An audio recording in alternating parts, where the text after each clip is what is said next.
Ladies and gentlemen, we have a very special crossover edition of Locked On New York Rangers and Locked On Nashville Predators. We're going to be discussing Nashville's run to the Stanley Cup Final under new Ranger coach Peter Laviolette. Also going to be talking about Peter Laviolette's track record with young players. All this and much, much more on today's episode of Locked On New York Rangers and Locked On Nashville Predators.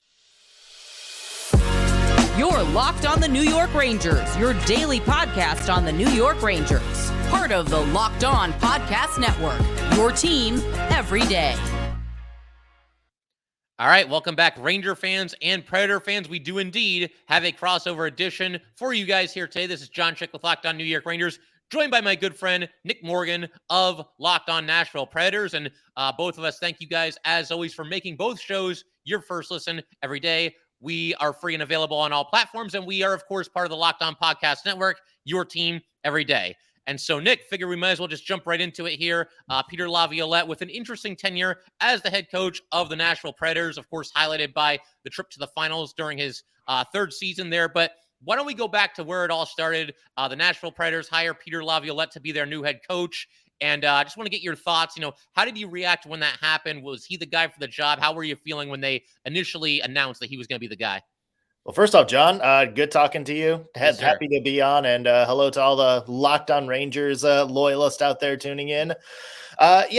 Peter Laviolette came in an interesting time because he was the guy that replaced Barry Trotz, who had been their coach for over a decade, since day one. And I think the consensus was that Barry Trotz's system had just kind of gotten a little bit stale in Nashville. So here you have Peter Laviolette come in.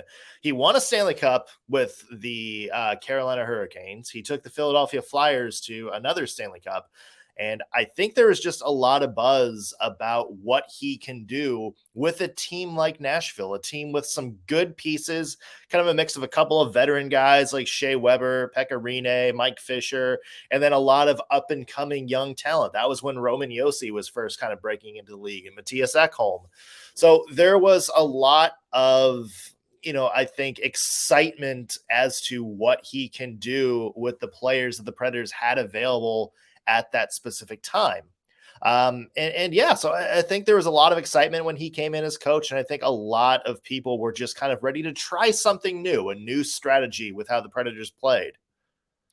Yeah, sometimes you just need a little shakeup, and I think, NHL coaches, for the most part, they have, a fairly short shelf life in comparison to some of the other major sports. And as you mentioned, obviously, Trotz had been there for a long time. But, you touched on the run to the Stanley Cup Finals for the Predators under Laviolette. That happened in 2016, 2017. It was interesting because they were actually the last team into the playoffs that year in the Western Conference, and one of the weaker regular season records that they had under Laviolette. But obviously everything came together. They beat the Blackhawks, the Blues, and the Ducks. They make it to the finals. They lose to the Penguins. For what it's worth, Nick, I can pretty much vouch for, I would say, 99.9% of Ranger fans when I say we were rooting for you guys to beat the Penguins in the finals that year. But just kind of recalling that run there. I mean, first of all, just from you as a Predators fan, how much fun was that? And did you feel like they had a run like that in them that season under Peter Laviolette? You and I think everybody outside of Western Pennsylvania were cheering for the Predators in that playoff series. At the time, it was unexpected. The Nashville Predators, as you mentioned, kind of snuck into the postseason that year. PK Subban was injured. He was sort of the big offseason acquisition. They had sort of the past few years flirted with playoff runs. They played Chicago very, very closely in the year that the Blackhawks won the Stanley Cup in 2015. They took the Sharks to 7 games in round 2 the next year. The year the Sharks played the Penguins in the Stanley Cup Finals. So there's always sort of that, the Predators are going to be a tough out. They just had never really broken through yet. They had always been that team that plays the really good teams close, but just can't quite get over the finish line. That Blackhawks sweep, I think, was the first time that everybody was like, okay, there's something different about this. This feels like the breakthrough. And then, from there, beating St. Louis, beating Anaheim, who back then, people got to understand the Ducks were probably one of the Predators' 2 biggest rivals at that time. I think that was just sort of a changing of the tide a little bit and got us thinking, okay, like this group of Nashville Predators is different than just sort of that scrappy underdog group. Like this is a team that we can actually actively build around. And it's funny because Peter Laviolette was a big part of that, but that expectation from that Stanley Cup Finals run is also kind of what led to Peter Laviolette's downfall as well. Mm-hmm. Yeah, I definitely want to get to that eventually. Everything that transpired before he got fired, and if you were on board with them making a change at the time, we'll get to that eventually. But to kind of build on something that you just talked about there, I wanted to ask you a little bit about, some of the young players on the Predators, specifically the season that they went to the finals. Because when the Rangers hired Laviolette, obviously, I'm looking up information on all these different coaching candidates, and with Laviolette, the three different teams that he's taken to the Stanley Cup final, there have been some young players on all those teams that were, starting to come into their own, and in some cases are still playing and still having really nice careers. And the Predators are no exception to that. I mean, you look at that roster for the year they went to the finals. Kevin Fiala was 20, Forsberg was 22, Arvidsson was 23, Johansen was 24, Jan Kruk was 24, Ryan Ellis was 25, just to name a few. So some young players that were starting to come into their own, and in many cases still having really nice careers for themselves. So I'm just wondering, do you feel like Laviolette, did he help those guys along at all? Does he kind of click with younger players? Just kind of give me a feel for that dynamic there, if he can. It's funny because it depends on who you ask. There's a lot of people that say Peter Laviolette doesn't really have the best track record with younger players, sort of a short leash and everything like that. I actually think when you go back and look at the Predators, like 3 head coaches before Andrew Burnett got hired this season, Laviolette has one of the better track records with younger players. And you mentioned he came in the year Filip Forsberg finally, solidified his place on the team. He was the guy that really gave Viktor Arvidsson a chance to earn his spot. And as you mentioned, Kevin Fiala, it's unfortunate he got hurt early in that playoff run because it felt like he also sort of had that late season run to come in. I think the thing with Peter Laviolette is he's not going to gift anybody a roster spot.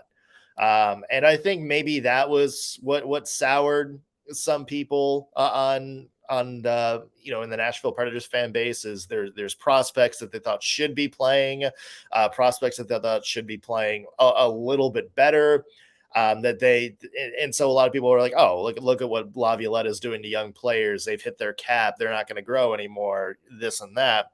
But then you go back and you mentioned Filip Forsberg. Who not only, broke into the team with Peter Laviolette, but wound up growing each year and growing into a consistent 30-goal scorer. Viktor Arvidsson was another one I mentioned. Somebody like Mattias Ekholm went from sort of, a fringe depth defender to a solid part of the top 4. And yeah, there's some guys that year, like Colton Sissons came in and kind of shored up the bottom of the lineup. Kevin Fiala, we mentioned.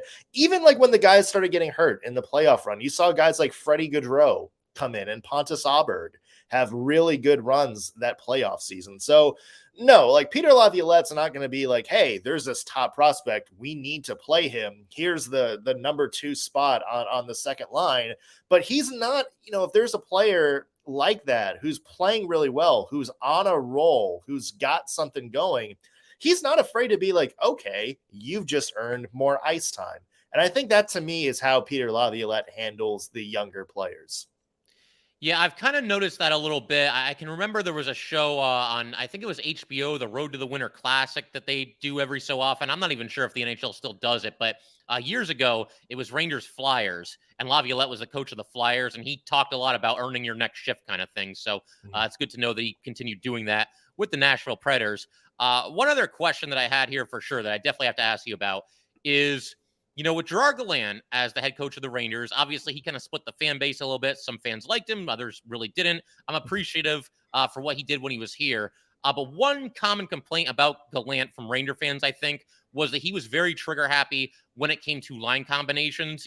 Guys wouldn't really have a whole lot of time to gel with each other. If you have a period where your line doesn't really do a whole lot, you're going to be broken up in the next period. How's Laviolette in that regard? Will he give guys a chance to gel? Or if he's not liking what he's seeing, does he hit the scramble button? Yeah, if you don't like the constant line changes, you're gonna have to buckle in for Peter Laviolette a little bit, because that was sort of his reputation in Nashville, is just a little bit trigger happy. You'd have a line get going, and that'd be good. They'd be good for like a couple of games, and then it would be halfway through the second period, and you might be down 2-0 or something like that. And you would just have a completely different lineup from what you've had the past couple of games.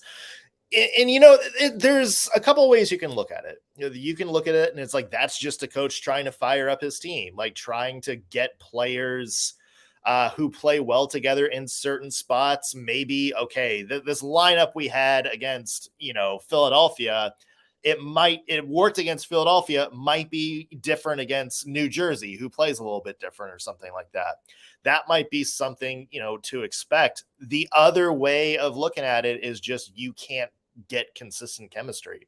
And I think towards the end of Laviolette's tenure in Nashville, that was sort of the biggest complaint, is that the lines shuffled so much and you had different players playing with different people that you can never really find who gels with who. So there's two ways to look at that, but yeah.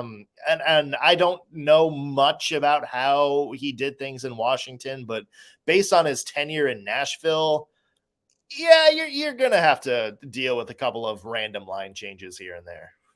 Fair enough. I got a couple other questions about Laviolette, Nick, and again, thanks for joining, and we'll get to those in just a second, but we do have to let everybody know here that today's episode of Locked On New York Rangers and Locked On Nashville Predators is brought to you by Athletic Greens. I started taking AG1 about 15 months ago, and I gave it a try because I wanted a supplement that actually tastes great, and I wanted to see what all the hype was about. I drink it in the morning every day before I pretty much do anything. It gets me ready for the day, gets me ready for my full-time job, gets me ready to record episodes of Locked On New York Rangers, the whole 9 yards. AG1 is a foundational nutrition supplement that delivers comprehensive nutrients to support whole body health.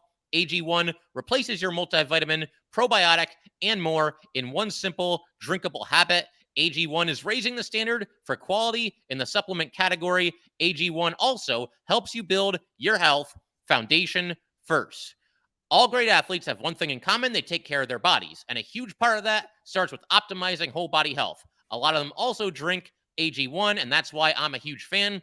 With every daily serving, I'm setting myself up for success with 75 high-quality ingredients that give me key daily nutrients and support energy, focus, strength, and clarity. It's a micro habit that delivers macro benefits and helps just about everybody take great care of their health every day. If a comprehensive solution is what you need from your supplement routine, then try AG1 and get a free 1-year supply of vitamin D and 5 free travel packs with your first purchase. Go to drinkag1.com/NHL Network. That's drinkag1.com/NHL Network. Check it out. All right, and Nick and I would just like to once again thank everybody, as always, for making Locked On Rangers and Locked On Predators your first listen every day. We are free and available on all platforms, including YouTube. And so, Nick, to kind of just keep things rolling here with Laviolette, I wanted to, kind of fast forward to, basically the end of his tenure there. He gets fired about midway through, or not quite midway through, the 6th season of his tenure there in Nashville. And you mentioned this a little bit earlier in today's episode, where he almost kind of fell victim to his own success. The bar was set so high, and when he was fired, they were 19, 15, and 7. Did you see that move coming? Were there any whispers about it? And did you want it to happen, or would you have liked to have seen him get a chance to at least finish that final season there? Well, there are some I don't know about whispers like from the team or anything like that. It came out later that just, maybe they just needed to kind of shift the culture in the locker room a little bit, maybe a little bit different doing things. There was sort of that dreaded quote unquote, he lost the locker room talk going on. And, they just kind of needed a different voice there. So that's the only thing I would say in terms of whispers. There was obviously fans, I think, after the Dallas series the year before, where a lot of people were predicting the Preds to be kind of a dark horse to win the Stanley Cup. And the Preds, get stomped in the first round by, a division rival in Dallas. I think there's a lot of fans that had completely kind of soured on Laviolette then. But at the end of the day, I think we can kind of look back and just say the roster wasn't really great. Kyle Turris, the guy that they paid $6 million a year for 6 years, kind of wound up being a dud. You had some, younger players step in that, weren't a good fit, or, you made that giant trade, Kevin Fiala for Mikael Granlund, and that sort of wound up, biting them in the butt a little bit. And then, you had some regression from other players, a lot of injury problems. But, I think that was just a lot of people expecting the Nashville Predators to compete.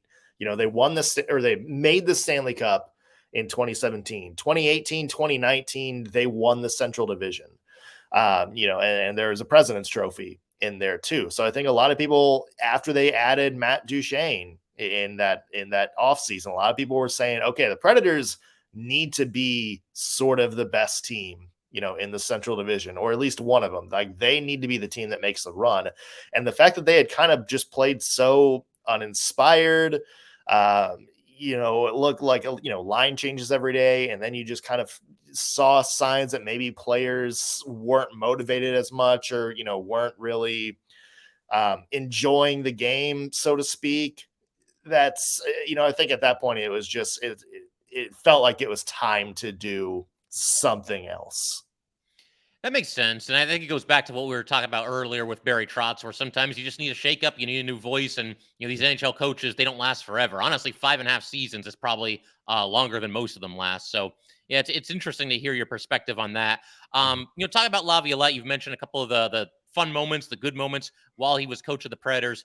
Is there anything that really stands out for you? A playoff series win, or anything it might be, a funny moment, anything with the Peter Laviolette era in Nashville there that you'll always look back really fondly on? Yeah. Well, I mean, I think from a hockey perspective, his entire run in that Stanley Cup, finals run was a masterclass. I mean, look, he lost Kevin Fiala. He lost Ryan Johansen. He played a lot of games in the Anaheim series without Mike Fisher. And, a lot of other players were coming in and out of the lineup just because of the pure amount of injuries and stuff that were going on. And he managed to piece a pretty good team together that made this run. Off the ice, there is one moment. I believe this was 2018 or something like that. It was like the day before Halloween, and Peter Laviolette comes out to the little media area with just this massive werewolf mask. I saw that, yeah. And says absolutely nothing. Just says, okay, do you guys have any questions? And just everybody's laughing, and he's saying, no, seriously, any questions? Just deadpan. And yep. I think it was Adam Vingen, our old athletic reporter, that finally goes, so what is this? And he wound up making a bet with the team where if they won or if they scored a power play goal or something like that. I can't remember exactly what it was, but he would have gone out to the media just dead laced doing this giant mask, and he lived up to it. So yeah, I mean, for all the talk about Peter Laviolette and kind of being like a strict guy in the locker room, I think there's some lighter moments there where he's willing to have fun with his team a little bit. It seems like he sneaks those in every now and then. I was going to ask you about that as well. The interview that he did while he's wearing the bull mask over his head, and the fact that he just played it completely dead serious the entire time, just we're just supposed to accept that he's wearing a bull mask. That's what really put it over the top for me. Oh, yeah. But yeah, there was something similar though with the Ranger introductory press conference where he was up there, and one of the first things he said was his wife told him that he needs to smile, but he's not really a smiler.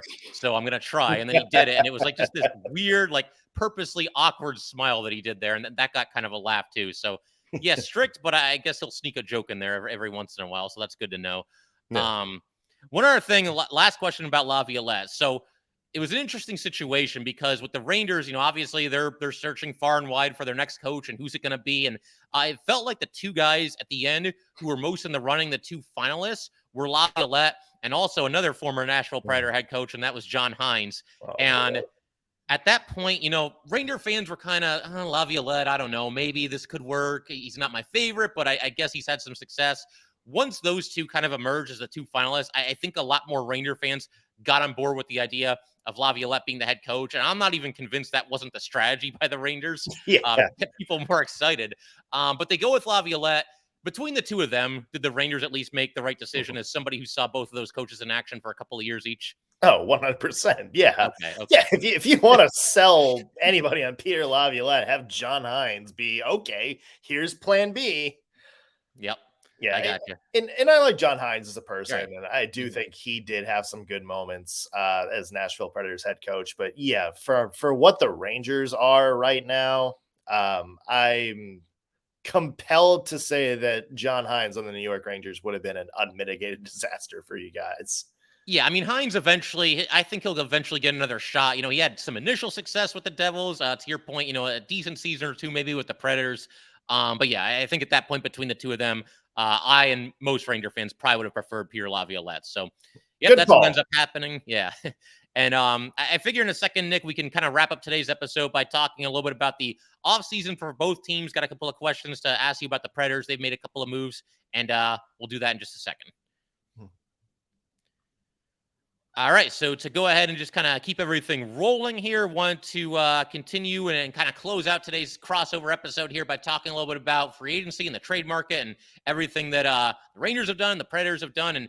And Nick, I wanted to ask you first of all about Ryan McDonagh. Obviously, he's a former, captain of the Rangers, two-time Cup winner with the Lightning, and just spent his first season rather, this past season with the Nashville Predators. How did he do in year one? My understanding toward the end of Tampa's tenure there, he was slowing down a little bit, but how did he do so far with the Predators?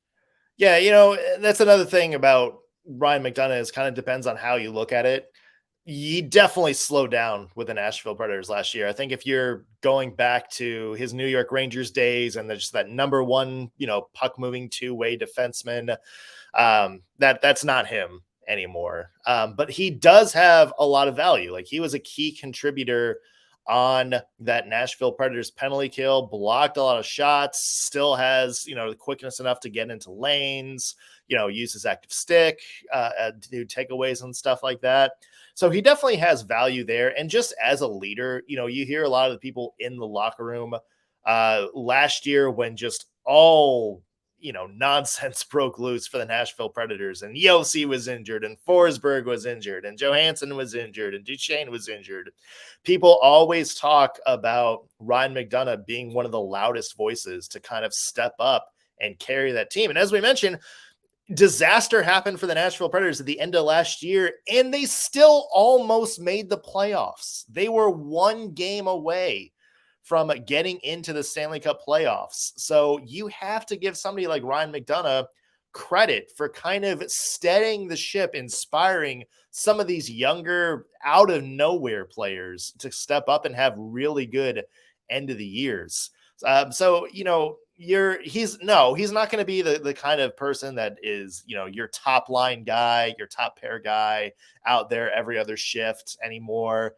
But he's still, I think, a valuable piece of this Nashville Predators team. And I think the Predators certainly are going to build a lot of, sort of the leadership around him. Yeah, that's good to hear. I mean, obviously, was captain of the Rangers. They go to the Stanley Cup Finals while he was here, and there are a couple of deep playoff runs anyway. And good to hear that he's still, a solid player, if not quite the player that he once was. Also, wanted to get into free agency a little bit. Obviously, one of the bigger signings for the Predators was Ryan O'Reilly.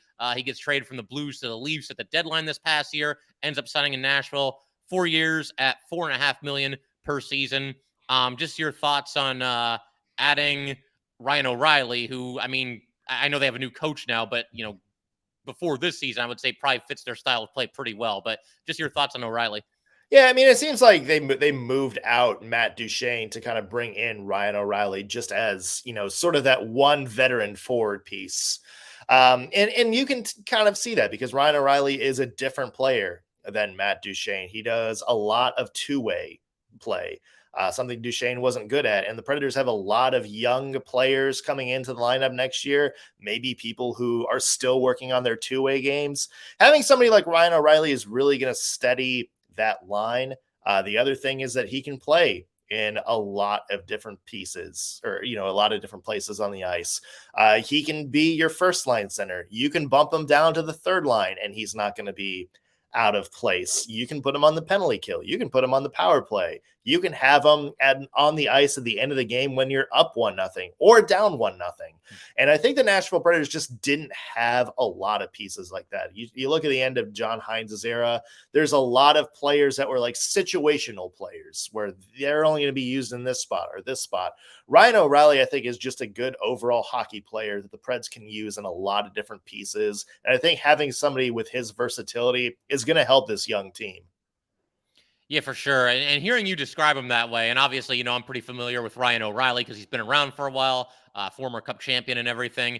Reminds me a little bit of Vincent Trocheck for the Rangers, somebody that's just kind of like a B+ at like pretty much everything. Just a really well-rounded, all-around hockey player, and you could put him on the ice in any different type of situation that you can possibly imagine. Also wanted to ask, because this is somebody that we're heading into free agency, and I'm looking at potential targets for the Rangers. Somebody that I had a little bit of an eye on was Gustav Nyquist, and he is 33 years old. I feel like he got maybe a little bit more than I would have expected at $3.185 million per season for 2 years, but not a gross overpayment by any means either. But anyway, just your thoughts on Nyquist and how the Predators might look to use him this year. Yeah, Gustav Nyquist was on my radar too, and I think Anna and I talked about him in an episode as somebody that I think would have been a really good fit. I watched him back. My parents are massive Red Wings fans, so I watched him back when he was with Detroit. He's a speedy guy. You hear Andrew Burnett and Barry Trotz when they took over. Speed is a word that they use almost in every other sentence at this point, is just, how they envision the team. Somebody like Nyquist who, maybe he's, lost some of his game in his older age, but he's still got that speed that he's going to help, I think, open things up for some of the playmakers on the team.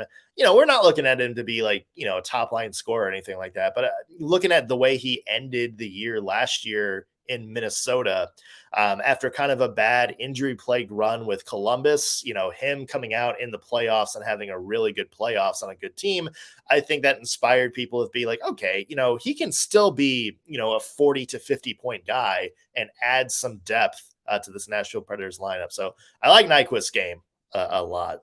I'm curious, John, about what the New York Rangers have done this offseason, because it kind of seemed like last year, getting Tarasenko, getting Patrick Kane, that it was sort of a load up year last year in the playoffs. And now obviously it doesn't look like those two guys are coming back. Rangers going bargain shopping with guys like, Jonathan Quick, guys like Blake Wheeler, our old buddy Nick Bonino coming in. What would you say kind of about the what grade would you give the Rangers this offseason for some of the moves they've made? Yeah, I think you got to grade a little bit on a curve when you consider their overall lack of cap space, coming into the offseason this year. Everybody's got their favorites when you look at free agency and you see who's out there and, this guy could be a good fit and this guy could do this and that.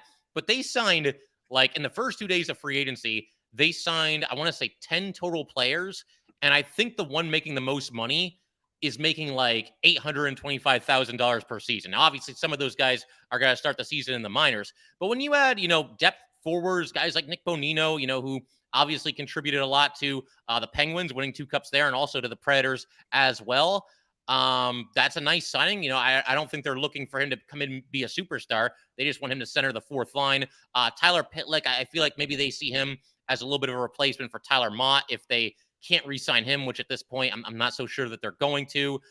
Jonathan Quick, just a veteran backup. They had to go cheap as far as the backup goalie is concerned. And Blake Wheeler, to be able to get him for just $800,000 a year, just $25K over the minimum, that's pretty crazy. And I remember when he was first bought out by the Jets and, people were kind of chatting on social media. A couple of people even asked me, do you think Blake Wheeler could be a fit here? And I said, yeah, sure, but I just don't know that they're going to have the money to do it. And then free agency starts and I'm doing a live show. And that was the day, Nick, where Twitter was acting all weird and you couldn't get anything to load. Yeah. So I'm watching the live chat and people are telling me, oh, Blake Wheeler, 800K, Blake Wheeler, 800K. And I'm like, guys, if you're messing with me right now, I swear to God. And again, look, Blake Wheeler, we were talking about this off air a little bit too. He's not the superstar player that he once was, but when you consider how thin the Rangers are at right wing and the fact that, again, you got this guy for just $25K over the league minimum, you have to see that as a win. I don't see how, if you're a Ranger fan, you can really be upset about that move. It's somebody who's going to come in here, and even if he's not the player he once was, he's going to make this team better for this upcoming season for sure. Yeah, it's going to be interesting to see the Rangers for sure, because you look at all the other teams in that division, and New Jersey's on the up and up. Pittsburgh is always sort of a wild card. You got Carolina right there, another strong team. So, where do you see the Rangers kind of falling in the Metro? It's hard to say for sure. I feel like they'll probably be in the top 3 as they were this past season. I could see the Canes winning it again. I mean, at this point, like, I feel like, when you're trying to predict this stuff, it's almost boring to just say the Canes will win the division. But I mean, that is a really competitive division, and they win it every year, it seems like. So, I mean, they haven't really been able to obviously get to the finals or anything like that in the Rod Brindamore era. But I mean, they're always there. They're always a threat. Devils, obviously an up and coming team. They kind of played the role that the Rangers were playing the season before, where they kind of just came out of nowhere and caught everybody by surprise. I mean, I could see the Rangers finishing like second or third, maybe ahead of the Devils, behind the Canes. The Penguins missed the playoffs this past year, but I've learned to never fully count them out. The Islanders, if they could get some scoring, I think they could be a really good team. Obviously, they've got a great goalie to kind of build around, but yeah, there's no easy games in that division. Even when you're playing teams like the Flyers and the Jackets, it doesn't seem like anything ever really comes easy there. But how about your division, Nick? Do you see the Predators, like, you mentioned that they missed the playoffs only, by a handful of points this past year. Do they get back to the postseason? Are they back in the dance this year? It's going to be dependent on 2 things. One is UC Saros. Is he going to be that same game-changing, Shesterkin-esque goaltender that just steals wins left and right? If he is, the Preds are certainly in a chance. And number 2 is going to be, do those young players step up? Can somebody fill the scoring void left behind by Duchesne and Johansen? Even a guy like Matthias Ekholm or Mikael Granlund, they got traded at the deadline last year. Those are going to be the 2 biggest X factors. If those go right, then yeah, I think the Predators could absolutely sneak in to a wild card spot. But again, something's got to go right. I hear you, man. I hear you. It should be an interesting season to watch. I mean, we never know. There's surprises every year. There's teams that surprise you in a good way. There's teams that fall well short of expectations. So, we'll see how the whole thing shakes out. I figure, actually, I did want to ask you one more thing, because we've been talking about coaches for, a good chunk of today's episode. And obviously you guys with a new head coach as well, Andrew Burnett, interim coach for Florida, did a great job there. Assistant coach for the Devils this past season. And obviously they played very well. Your thoughts on hiring Burnett? Like, was he somebody that you thought would get the job? And how do you feel now that he does have it? Yeah, I mean, he was sort of always a dark horse just because of the Predators connection. Of course, famously, as everybody wants to point out, scored the first goal in Nashville Predators franchise history. Knows Barry Trotz very well, knows the city and team very well. He's a guy that I think is kind of considered one of the better young coaching candidates out there. Somebody with a really good offensive mind, somebody who likes to be aggressive. And, after John Hines, who was kind of more structured, more of, sort of a hold your line and wait for your counterattack, I think a lot of people are just excited to see the brand of hockey that Andrew Burnett can bring to the Nashville Predators. And obviously, and takes over Florida. The Panthers go win the President's Trophy, goes to New Jersey for one season. The Devils all of a sudden come out of nowhere to be, sort of take that next step. I think a lot of people are hoping that he can have the same effect in Nashville this year as well. Absolutely. And Nick, I figured we can call it there, but this is a ton of fun. And I did not check the schedule before we did this, but they're going to play eventually. So if you and Ann wants to join, and we can do a crossover episode before the game, after the game, whatever you guys want to do, I'm all for it. Yeah, absolutely. Just also want to say, love New York. Love going to games at Madison Square Garden. I've been to 3. And so good luck to the Rangers, rooting for you guys. Appreciate it, man. Maybe we'll just meet each other in the finals, and then we can do a whole bunch of crossover episodes and have a lot of fun with that. Absolutely. That would be ideal. All right. So yeah, Ranger fans, Predator fans, thank you guys as always for tuning in, and we will see you next time.